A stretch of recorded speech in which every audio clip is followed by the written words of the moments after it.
afternoon, everyone. My name is Brooke Medina. I'm the Vice President of Communications here at the John Locke Foundation. Thank you for joining us this afternoon. We've got a great lineup today and a very fascinating discussion, particularly as it pertains to city governance. As we know, North Carolina's urban areas, particularly Raleigh, Charlotte, Greensboro, these cities are growing and many people are moving in all across the U.S. as well as from other countries. And we want to really dig into what makes North Carolina cities stronger and healthier, and also what are some warning signs, what are some red flags that are happening across cities across the state as well as the nation that we need to be wary of as cities begin to grow and expand. So today we have a really great lineup of panelists that are joining us today from all across the U.S. We have Sheila Weinburg. She is the CEO of Truth in Accounting, and we're going to discuss a recent research paper that her organization just released called Financial State of the Cities. We also have Patrick Toohey. He is the co-founder and policy director at Better Cities Project.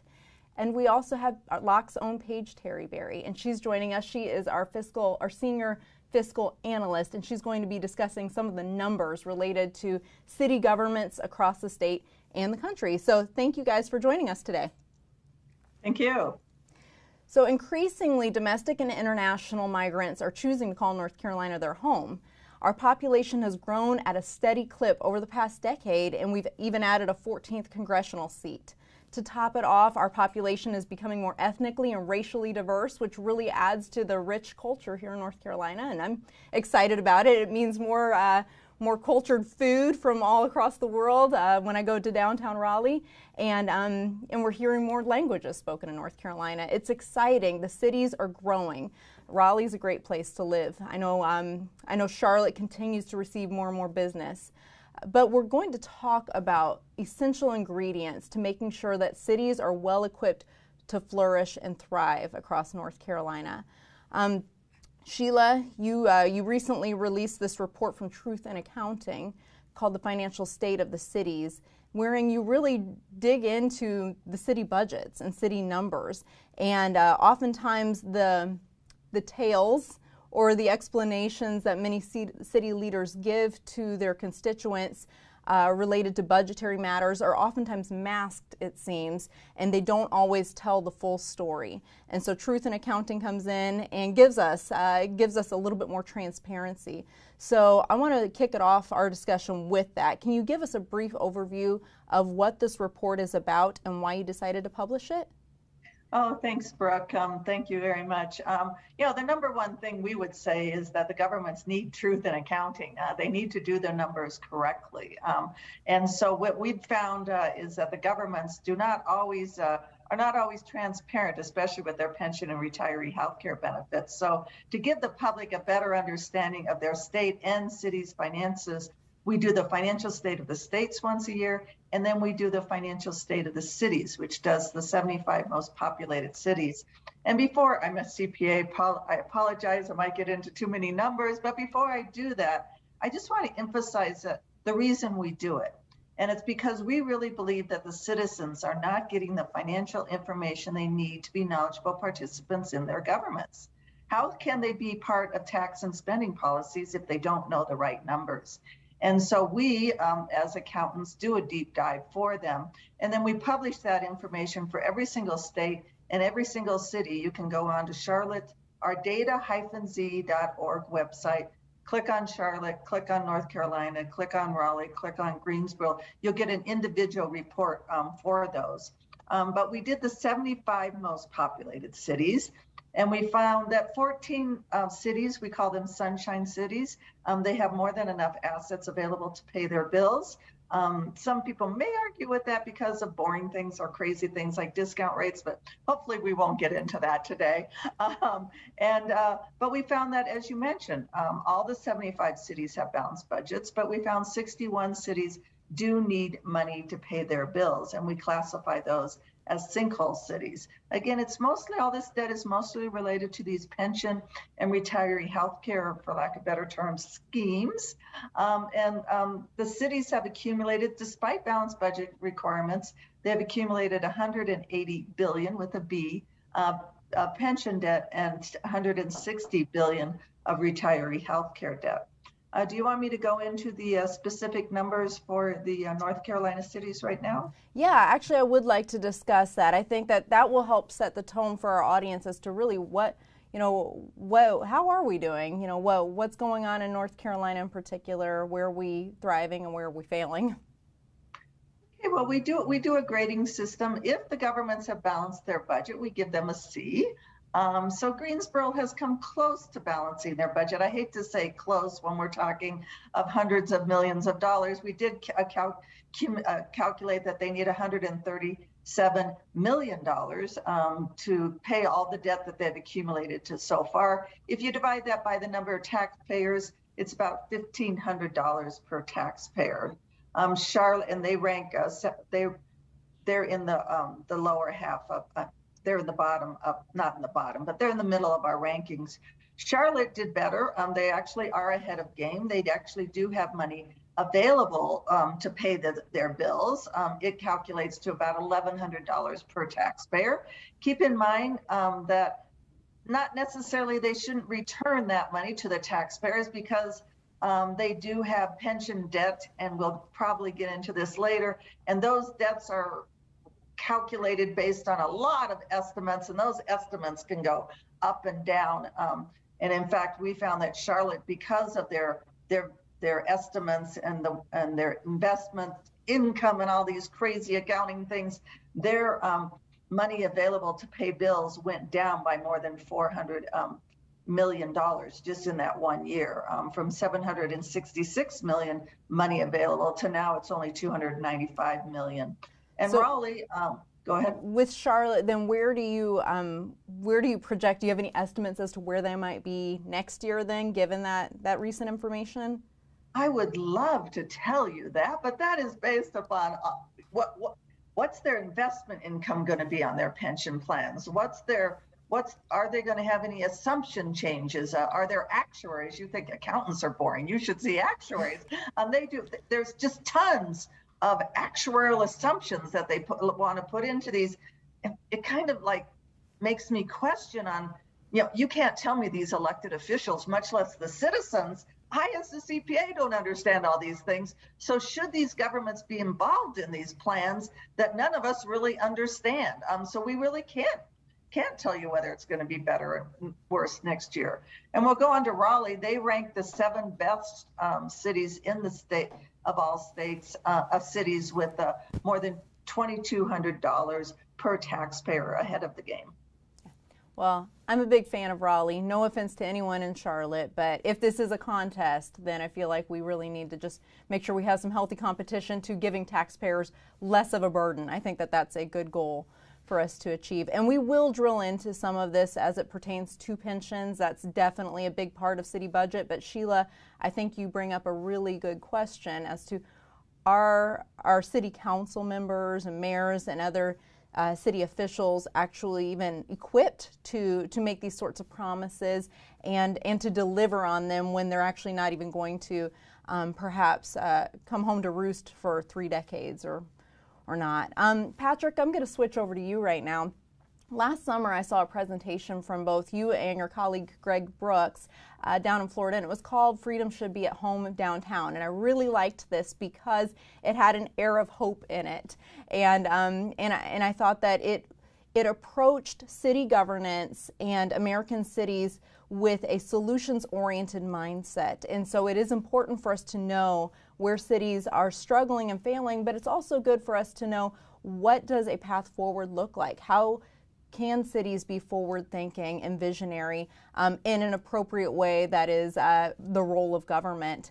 So what are you hopeful about when it comes to urban life?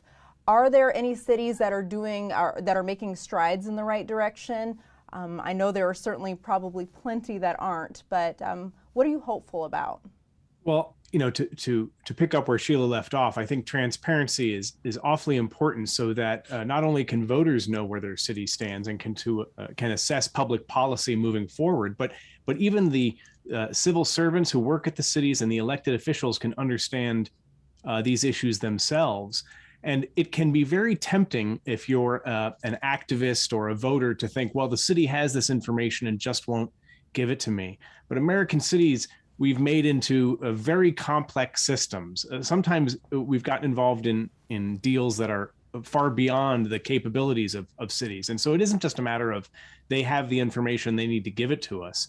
Cities need to adopt cultures of transparency where they don't, they aren't of the mindset that, well, you couldn't possibly understand this, so don't worry your pretty little head about it. We need for better decision-making at the city level, at the state level, and at the voter level to agree that these are the standards we need to use so that we can compare cities, and so that we shouldn't have, Sheila, no offense, but we shouldn't have this group of experts outside of city and state government have to do all this work, right? It should be available to all of us because cities should be chipping in throughout the year.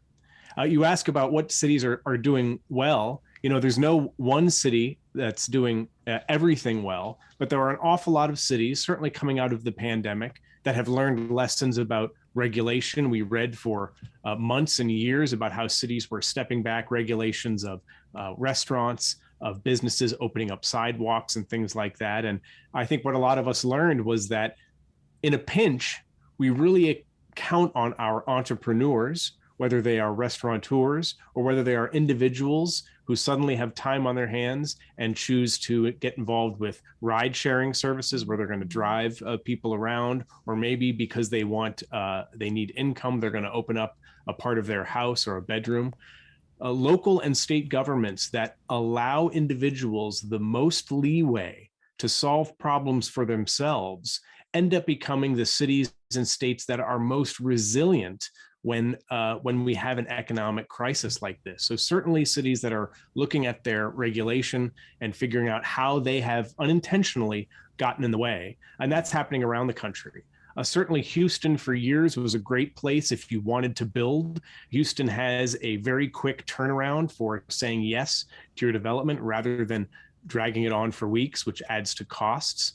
It's been heartening to see places like Seattle and San Francisco decide that the price of housing is due, or understand, I should say, that the price of housing is due in large part to well-intended government regulations, which slow everything down.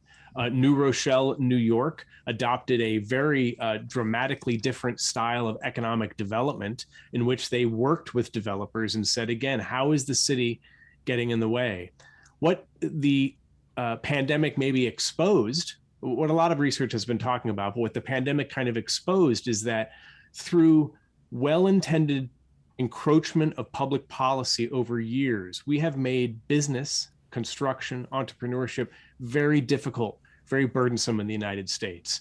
We have made accounting in cities. We've made all these things very difficult. And so maybe the pandemic is an opportunity for us to kind of strip away all that stuff and get back to cities saying, hey, if you want to start a business, if you want to be an entrepreneur and contribute taxes to the city, how can we help you? How can we partner with you? How can we get out of your way? And that's really what is exciting when I see cities around the country doing this. And one last thing, when my family moved to North Carolina in the 80s, my parents, who were from New York and New England, chose to retire there because they absolutely loved the state. North Carolina has so many things going for it. Its climate, its geography, it's got great pork barbecue that I can't get in Kansas City, and I miss it. And so there were so many things that a state has going for it that are independent of its cities. People aren't moving there because a city is particularly well managed. And North Carolinians ought to be very excited that people want to move to your state, they want to move to your cities, because that isn't true elsewhere. It's a matter of, are we acting in the public good? Are we collecting the necessary taxes to provide services in a way that doesn't mess any of that up? And that's the question we have to ask ourselves. Right. We have a good thing going here. That's right. Sheila, were you going to say something? I'm sorry. Yeah, I would say you're saying that, if government, you're saying that they're not moving because, they might be thinking they're handling their finances. But I think that we are finding that citizens are walking with their feet. Illinois, New York City, and Chicago, they're handling their finances poorly. And Patrick, I would love for Truth in Accounting to be out of business if the governments would be transparent. I could move on to other things, but that's why we started it, is because the governments just weren't being transparent. Yeah, and we're actually going to discuss that further in terms of the entrepreneurship component to this and ensuring that entrepreneurs are welcome within cities and they aren't saddled down with onerous restrictions and regulations that make it difficult for people to earn a living, especially in light of the COVID-19 pandemic and all of the shutdowns. People have really had to rethink how they're going to provide for their families, and we don't want to make it more difficult. Something that I would like to come back to in a moment, but I'm going to switch to Paige, but something I want to come back to later is related to Austin, Texas, and housing, and how even though Texas is such a hospitable place, so many people are moving there, they are having an exceedingly difficult time providing affordable housing or homes that make it, that people can actually afford because of a number of regulations and burdens. And we want to make sure that we are taking a lesson from that and using that as a cautionary tale.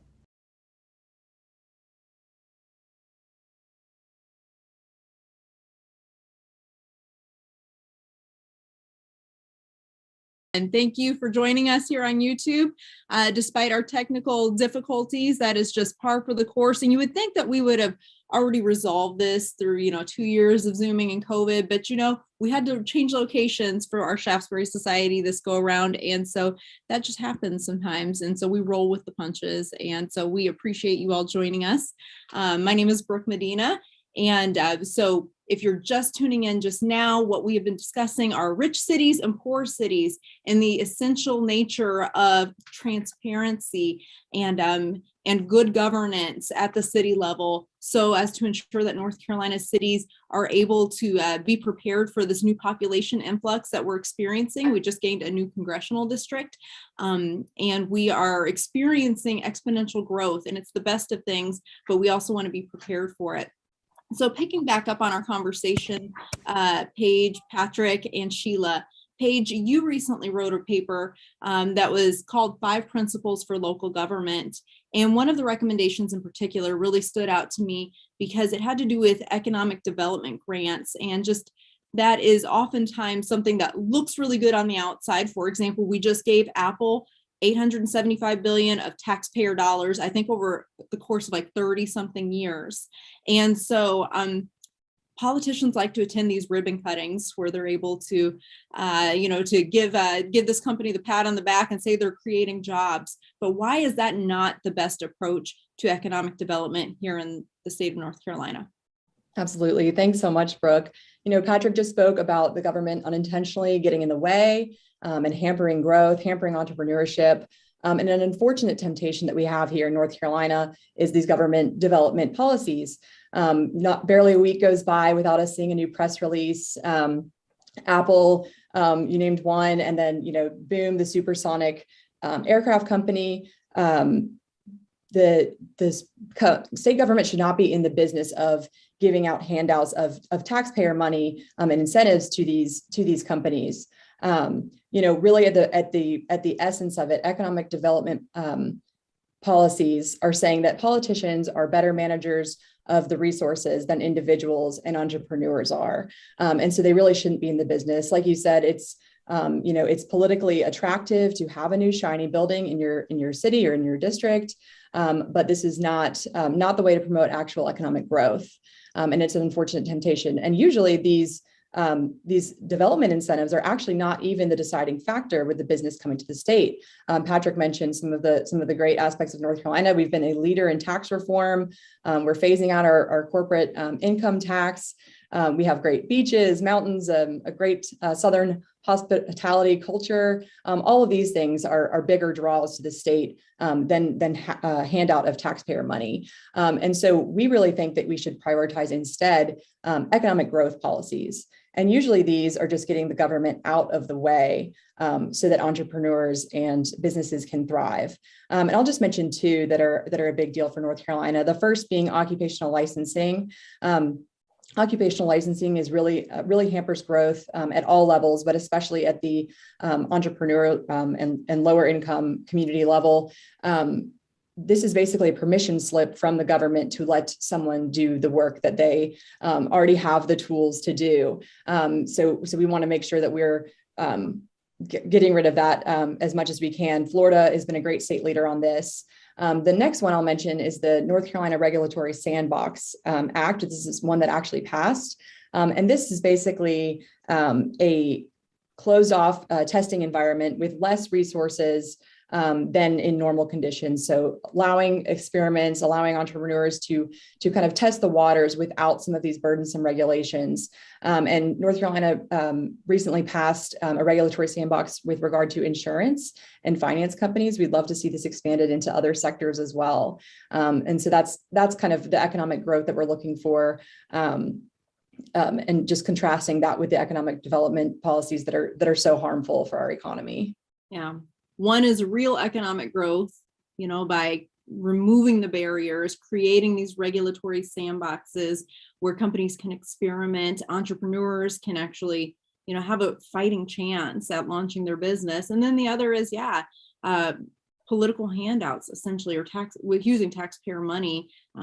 It's corporate welfare is what it is. And so I think that's really important for North Carolinians to remember as we are considering really what are the conditions necessary to ensure that North Carolinians are able to have solid businesses, strong job market, and a healthy tax base that isn't promising the next generation's tax dollars before they're even born.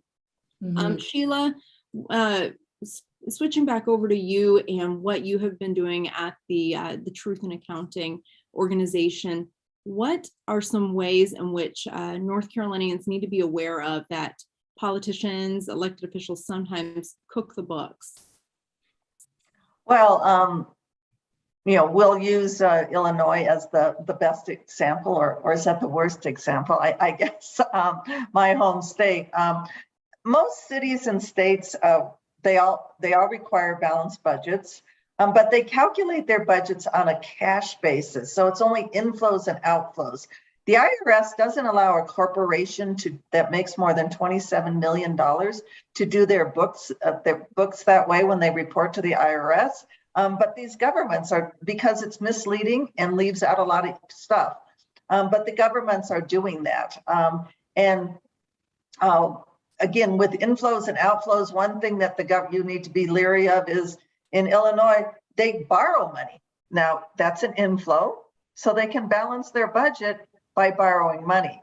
What most governments, and it is going on a little bit there in North Carolina, is they have these, quote, compensation schemes. They're called pensions and retiree healthcare benefits.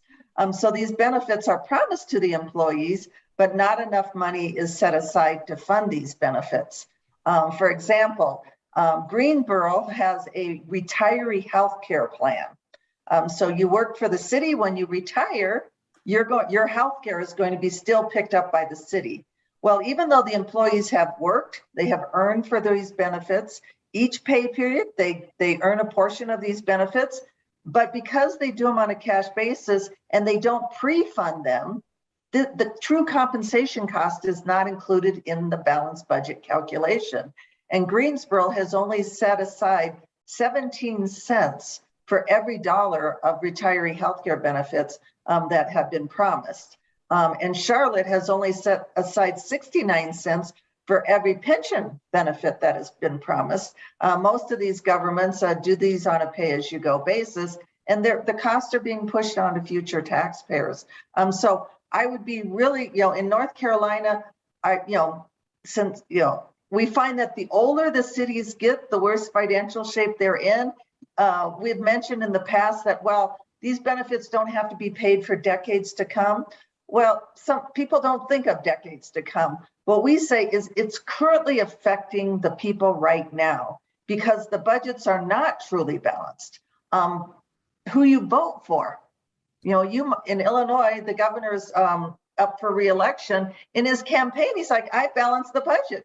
Every time I've been in office, every year, he's balanced it on a cash basis, but he's done that by not funding their pensions by a mere $4 to $5 billion a year. So people will go to the voting booth, hearing the campaign rhetoric that he's balanced the budget, vote for somebody when the numbers aren't true. And this, I believe, is hurting our representative form of governments throughout the country.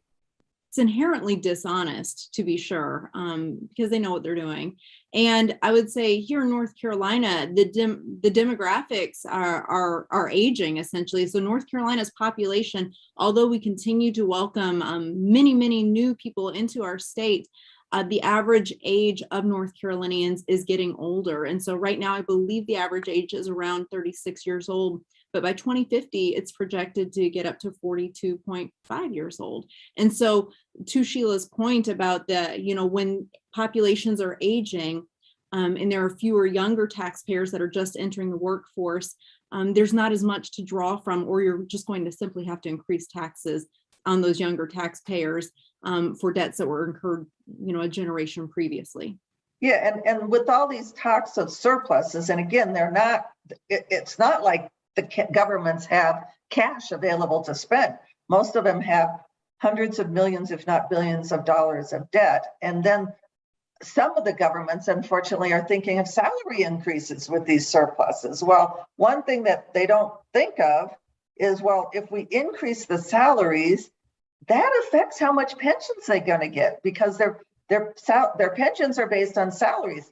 And I doubt if any elected official is going, council member is going, well, let's go to our pension actuaries before we offer this pension, these salary increases, and find out how much unfunded pension liability we're going to add. I just don't think they're sophisticated enough to do that. Yeah, unfortunately. But now another issue that is pressing on cities, Patrick, is related to housing. And I know at the Better Cities Project, you all produce this Freedom Should Be at Home downtown, wherein you actually do tackle some of the housing issues. Here in Raleigh and across North Carolina, actually, they're projecting that home prices are going to increase another 24% this year. We know that there's demand, but what about the supply? Why is supply not keeping up with this demand? What are some ways in which cities can actually address these issues so that they don't become like an Austin, where Austin, Texas is increasing in numbers, but they do not have the housing supply. And so they are now almost as unaffordable as San Francisco. One of the economic development experts in Kansas City said at a presentation one time that developers want or need incentives because the cities have made it too expensive to build there. And so the developer comes along and says, listen, it's really expensive for us to build in your area. If you want us to, you're going to have to give us something that brings down those costs. And so cities are both creating the problem and then creating an expensive taxpayer funded solution. We've taken no problem and turned it into two problems. Ultimately, because there's great demand, what we need to do is just build more houses, right? More supply will reduce the costs all across the board. And I don't necessarily mean we need to build a certain type of housing. We don't need to necessarily build affordable housing or beneath market price housing. If we were just build all sorts of housing everywhere, the market would adjust and people would move about. There are plenty of ways to do that. Certainly, a lot of cities have adopted land use regulation, which says that you may not build in these parts of town, you may not build beyond this boundary. And of course, that makes the price of housing where you may build much more expensive. Cities can encourage people to build in already dense areas, accessory dwelling units, a granny flat or a mother-in-law suite, building over your garage, turning a garage into an apartment, or just building another unit in your backyard allows for increased density. It puts more people in a lot. And that's one way to adopt housing. Certainly, a lot of times cities will have occupational limits on how many people may reside. And again, as I said earlier, a lot of these regulations were adopted over time. They were well intended, but we have ultimately increased the price of housing. And it's not just how many people may live in a building or how many buildings you may have on a lot. Sometimes just the code requirements, the materials you have to use, the look of a house, that will drive up costs. And then sometimes it's the approval process.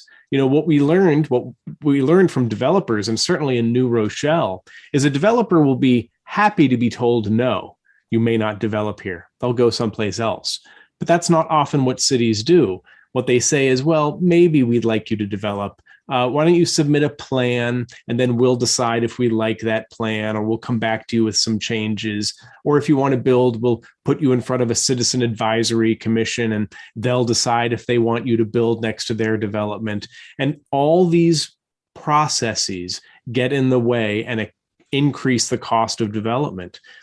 Raleigh, to its credit, realized that its way in which it encouraged people in the community to come forward and oftentimes just say no to new development wasn't truly a community advisory situation. What it had done was, over the years since the 70s, had really just empowered kind of neighborhood association presidents to say, no, we don't want to change. Because, of course, the people already living in those communities don't want to change because they are afraid, and I don't know that there's any research that supports this, but they are afraid that more construction will reduce the price of their homes. And so they are basically a vetocracy. They say no to everything. So I think Raleigh did a good thing in considering how it can actually have a community involvement process that truly does involve the entire community. I think cities can look at how they can encourage people to build within their limits. I think cities and states can look at how they can expand the areas in which people live. But ultimately, if we're going to decrease housing costs, which of course has impacts all over an economy, we need to build more housing of all different kinds. And that's just going to require getting out of the way. People want to build. There are developers that want to build. That's what they do for a living. But cities have just made that not possible.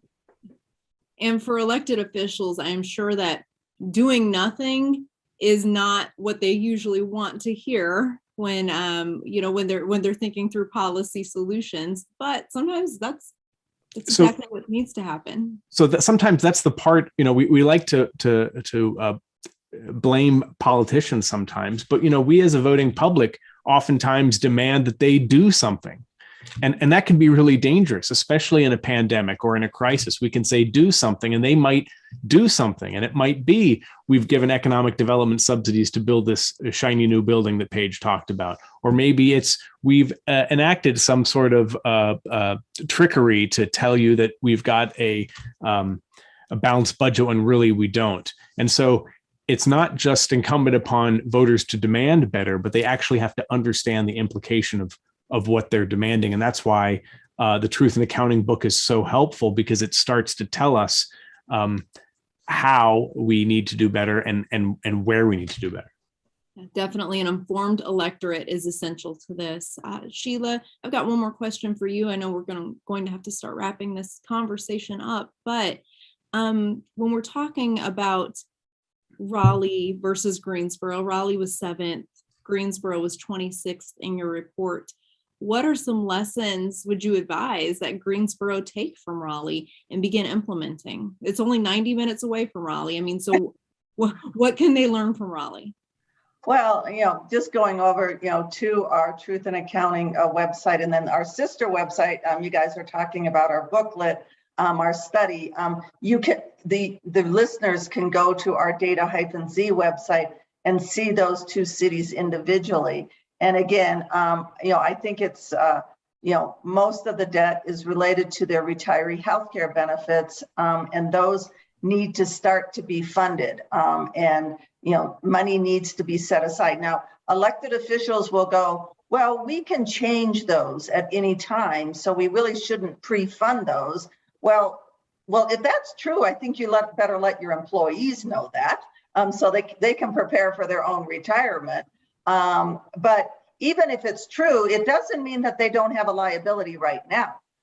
They have, these employees have earned these benefits right now under current law. They are a liability. So, all the cities, in North Carolina, I would say, do your best to, think of your pension and retiree healthcare as credit cards, and you're charging current compensation costs to those credit cards. And as they have these quote surpluses, they should consider, well, should we, if I had extra money and I had a large credit card debt, should I be doing extra spending, buying more shoes and things? Or should I be paying this credit card debt off? And I think that should be a part of this conversation with all these quote, and I'll put, surpluses that theoretically exist. Indeed, I think that's excellent advice. And Paige, I'm going to close out with a question for you related to the General Assembly, and that just what is the state's role? I know a lot of this, especially here at the John Locke Foundation, we are ardent supporters of federalism, but we also know that there are roles in which the state can actually play as well as it pertains to municipal governance. Do you see anything on the horizon that's coming up either this session or maybe next session that that voters should be either wary of or hopeful about? Yeah, absolutely. And the state certainly has a role in local government in the same way that cities have a role as kind of barometers for the state overall. There's definitely a partnership there. Patrick mentioned accessory dwelling units, and last summer, both houses, the state house and the state senate, a bill was enacted, or not enacted, but initiated to allow people to rent statewide. To allow people to rent out accessory dwelling units, which really would bring down the cost of housing and prevent us from being the next Austin, Texas. In decreasing those housing prices is key, as Patrick was saying, in terms of economic mobility, but also in terms of homelessness. Reports have shown that as housing prices, as rent and housing prices double, so does the homelessness population. So I think the accessory dwelling unit bill is something to look forward to moving forward. Yeah, that's great. Thank you. And we will definitely be looking out for that, especially those who are perhaps interested in utilizing their property as Airbnb and some additional income. I want to thank you all for joining us today. Paige, Patrick, Sheila, thank you so much. And to our audience, thank you for your patience with our technical difficulties. Our apologies for that. But we hope that you are able to access additional information because hopefully this conversation has spurred some interest in what local governance should look like. So you can check out our website at johnlocke.org. We will also add the links to the other resources from Truth in Accounting and Better Cities Project to our event page so that you can access them there.